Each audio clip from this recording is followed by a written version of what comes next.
मैं देश की सेवा में उनके इस महान बलिदान के लिए उन्हें नमन करता हूं, उन्हें कृतज्ञतापूर्वक श्रद्धांजलि देता हूं। दुख की इस कठिन घड़ी में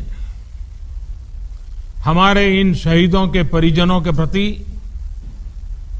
मैं अपनी संवेदना व्यक्त करता हूं। आज पूरा देश आपके साथ है,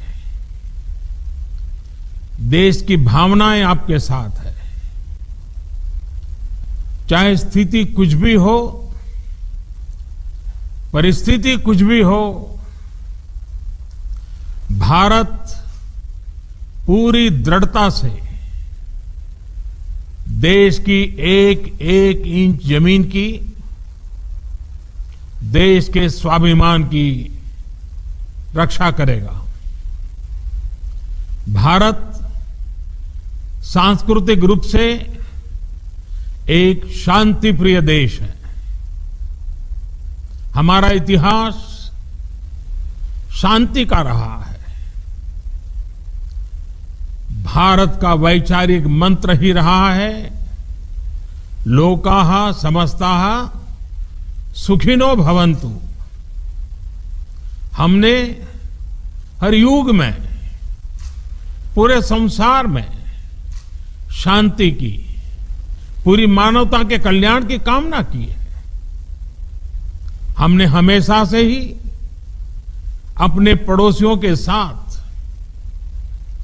एक कोऑपरेटिव और फ्रेंडली तरीके से मिलकर काम किया है। हमेशा उनके विकास और कल्याण की कामना की है। जहां कहीं हमारे मतभेद भी रहे हैं, हमने हमेशा ही ये प्रयास किया है कि मतभेद विवाद न बने, डिफरेंसेस डिस्प्यूट्स में न बदले। हम कभी किसी को भी उकसाते नहीं हैं, लेकिन हम अपने देश की अखंडता और संप्रभुता के साथ समझौता भी, जब भी समय आया है, हमने देश की अखंडता और संप्रभुता की रक्षा करने में अपनी शक्ति का प्रदर्शन किया है, अपनी क्षमताओं को साबित किया है। त्याग और तितिक्षा हमारे राष्ट्रीय चरित्र का हिस्सा है, लेकिन साथ ही विक्रम और वीरता भी उतना ही हमारे देश के चरित्र का हिस्सा है। मैं देश को भरोसा दिलाना चाहता हूं, हमारे जवानों का बलिदान व्यर्थ नहीं जाएगा। हमारे लिए भारत की अखंडता और संप्रभुता सर्वोच्च है, और इसकी रक्षा करने से हमें कोई भी रोक नहीं सकता। इस बारे में किसी को भी जरा भी भ्रम या संदेह नहीं होना चाहिए। भारत शांति चाहता है, लेकिन भारत उकसाने पर हर हाल में यथोचित, हर हाल में यथोचित जवाब देने में सक्षम है। और हमारे दिवंगत शहीद वीर जवानों के विषय में देश को इस बात का गर्व होगा कि वे मारते मारते मरे हैं।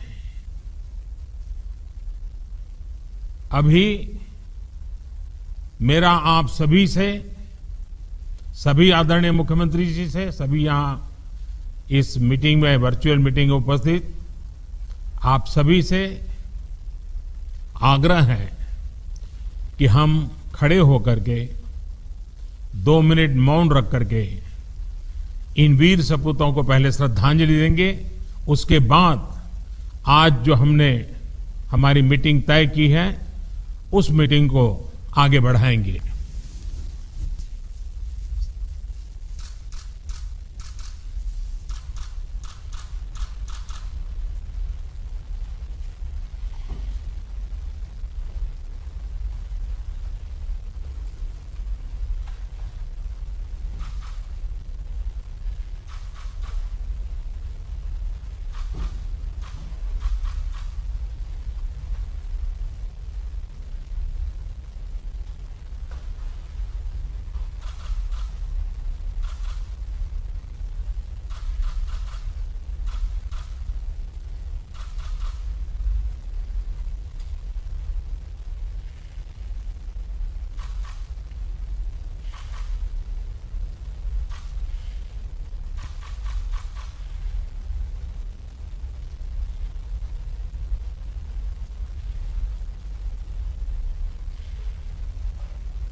ओम शांति शांति शांति है।